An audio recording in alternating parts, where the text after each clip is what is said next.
September the 17th, 1944.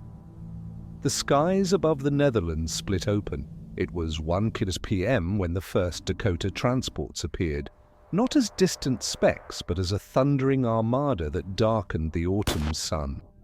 Dutch farmers in the fields near Eindhoven looked up to see parachutes blooming like white flowers across the horizon, hundreds upon hundreds, drifting down through the haze of anti-aircraft fire.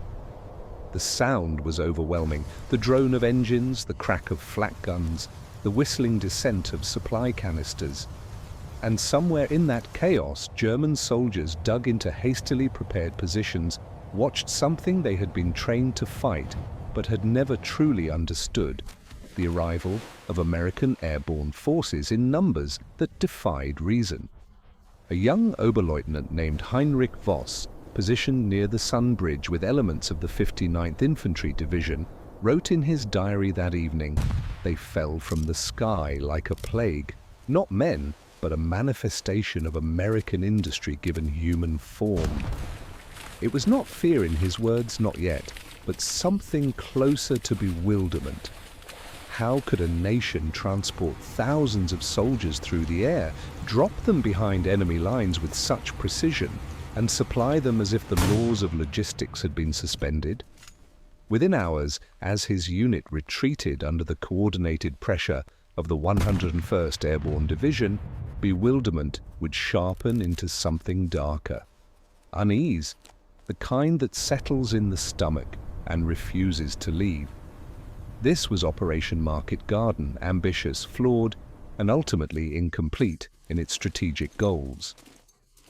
But for the German soldiers who encountered the American paratroopers during those September days, the operation revealed something more troubling than tactical defeat. It exposed the unbridgeable chasm between what the Wehrmacht had become in 1944 and what the United States Army represented. Not merely superior numbers or firepower, but a fundamentally different kind of war machine, one powered by abundance, mobility, and a confidence that bordered on the incomprehensible. To understand why German diaries began to fill with references to American paratroopers marked by unease, even dread, one must first understand what the Wehrmacht expected to face.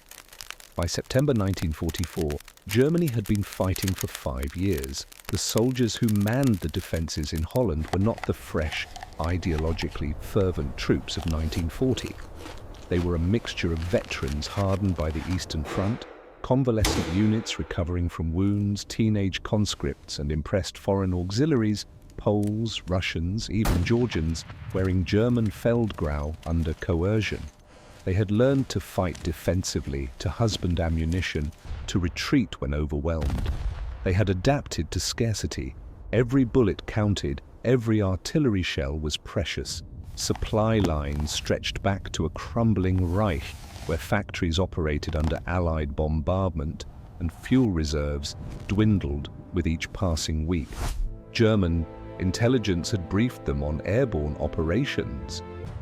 They knew about Normandy, about the night drops on June 5th and 6th, where American and British paratroopers had secured key bridges and crossroads despite scattered landings and heavy casualties.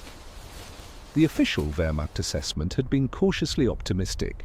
Airborne forces were elite, yes, but vulnerable during the drop, disorganized after landing, and dependent on rapid link-up with ground forces. They could be isolated, contained, destroyed piecemeal if the response was swift enough. What German soldiers expected, therefore, was a manageable threat, dangerous commandos who would arrive in small groups, lightly armed, and gradually lose effectiveness as their supplies ran out. They expected to face soldiers much like themselves, skilled, determined, but ultimately constrained by the realities of logistics and firepower. What they encountered instead shattered that expectation.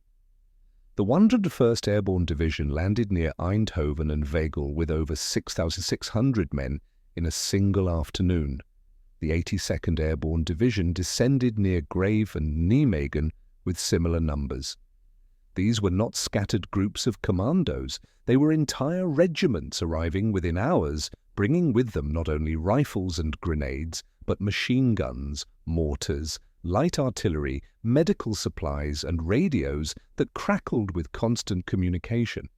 More astonishing still were the follow-up waves, gliders towed by C-47s, crash landing in fields with jeeps, anti-tank guns, ammunition pallets, and even surgical teams equipped with plasma and antibiotics. Lieutenant Klaus Hartmann, a signals officer with Fallschirmjäger Regiment 6, watched the American landings from a church tower near Wegel. His diary entry, later recovered by British forces, captures the visceral shock. We counted more than 300 aircraft in the first wave alone. By evening, the fields were covered with supply parachutes, red, blue, yellow, like some mad carnival. Our position received no resupply. We have been waiting for ammunition trucks since Tuesday. The Americans land with everything they need already falling from the sky. It was the abundance that unnerved them first. German soldiers in 1944 knew hunger. Not starvation, perhaps, but the gnawing awareness that rations were shrinking, that butter had disappeared, that ersatz coffee tasted like burnt grain. American paratroopers, by contrast, carried K rations and C rations in such quantities that they could afford to discard what they didn't like.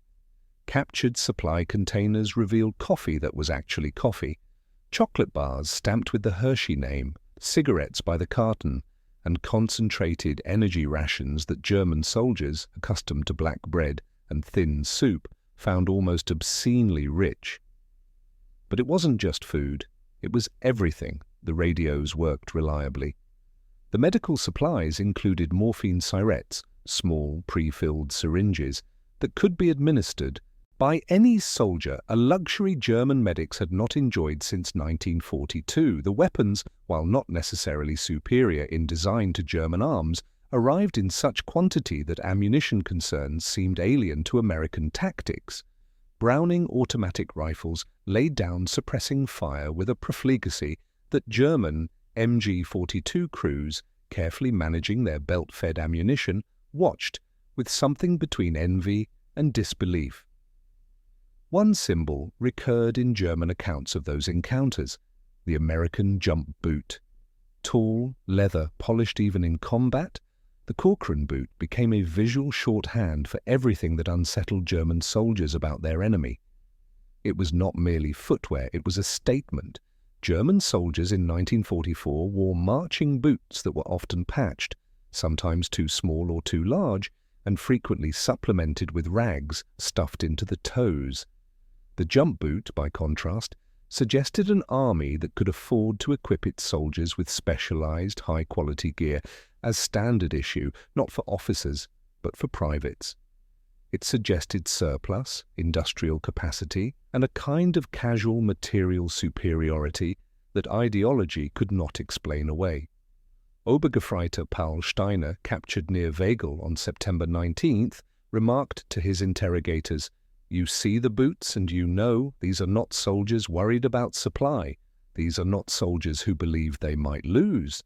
The unease recorded in German diaries deepened as the tactical realities of fighting American paratroopers became clear. The Wehrmacht had expected airborne forces to be isolated and therefore vulnerable. Instead, the Americans demonstrated a level of coordination and adaptability that defied German assumptions.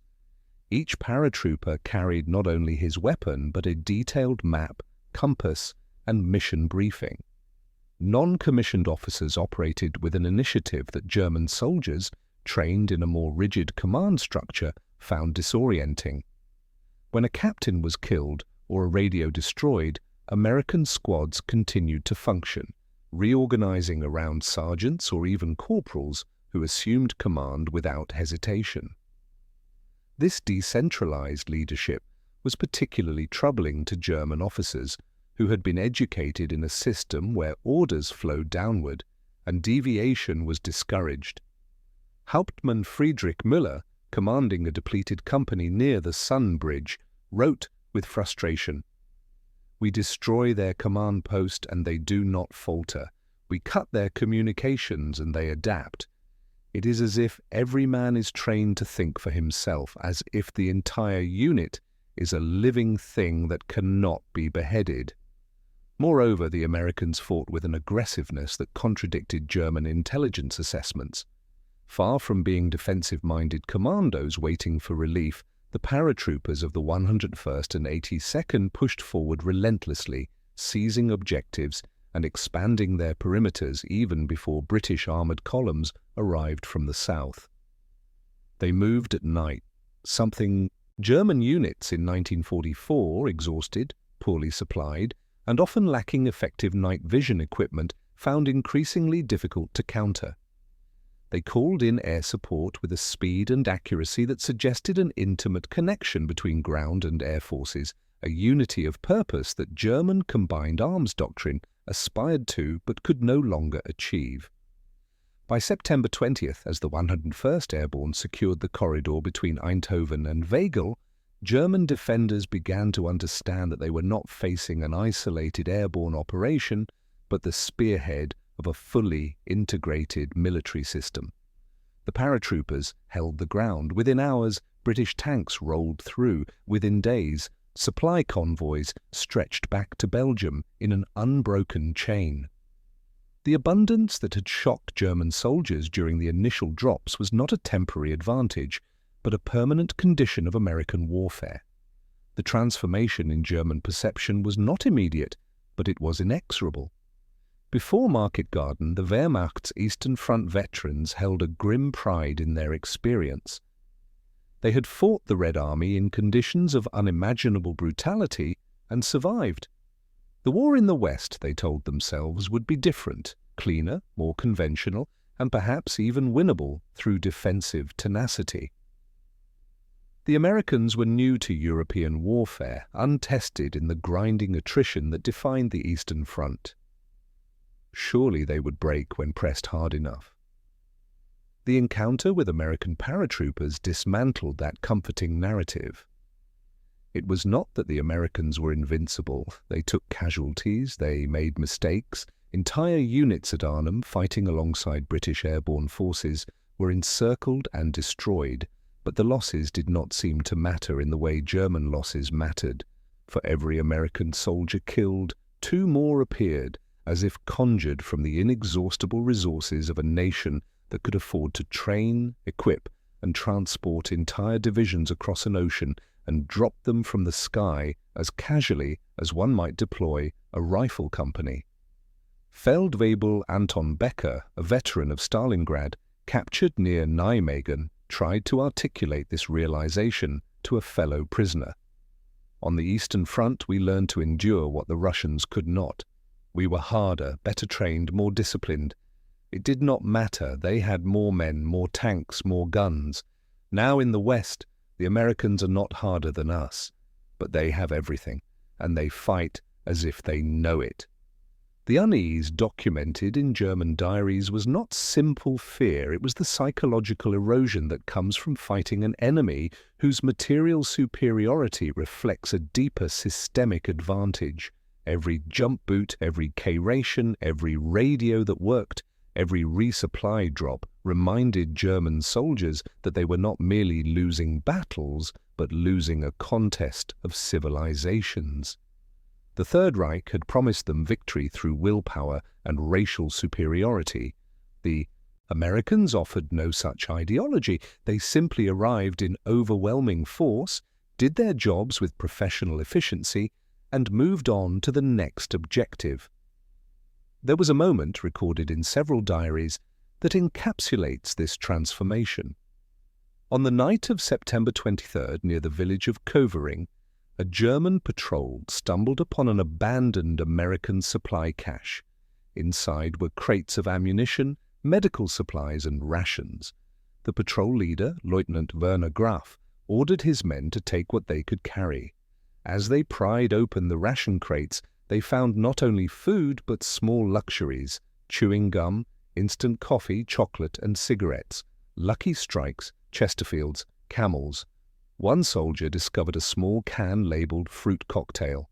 He opened it and stared at the syrup-soaked peaches and cherries with something like disbelief. Graf wrote in his diary, "We have been fighting for 4 days with no hot food, no cigarettes, no rest.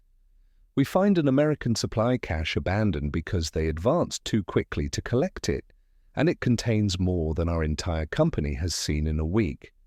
My men ate the tinned fruit in silence. No one spoke. What is there to say? We are fighting a nation that throws away more than we possess." That silence, the absence of words when confronted with undeniable reality, appears again and again in the accounts. It is the sound of certainty crumbling, of soldiers realizing that courage and discipline cannot bridge the chasm of industrial and logistical disparity. Market Garden as a strategic operation is often judged a failure. The British 1st Airborne Division at Arnhem was decimated. The Rhine crossing did not occur. The war would drag on for another 8 months. But for the German soldiers who survived the encounter with American paratroopers, the operation marked a psychological turning point. After September 1944, German diaries and letters show a recurring theme. The war was lost not on the battlefield, but in the factories, the supply depots, the training camps, in the unseen machinery of a democratic nation that could mobilize its citizens, equip them lavishly, and send them across the world to fight with a confidence that no amount of propaganda could replicate. The American paratrooper descending from the sky in his jump boots became the symbol of that unbridgeable gap. In the end, the unease recorded in those diaries was not merely tactical or material, it was existential. It was the recognition that they were fighting an enemy who embodied a different kind of future, one where abundance, not scarcity, shaped strategy, where individual initiative, not rigid hierarchy, determined success, where the ideals of freedom and democracy were backed not by rhetoric alone, but by the tangible power to deliver food, fuel, and firepower to soldiers 6,000 miles from home. The jump boots kept falling from the sky, and with each descent, the myth of inevitable German victory fell a little further into the dust.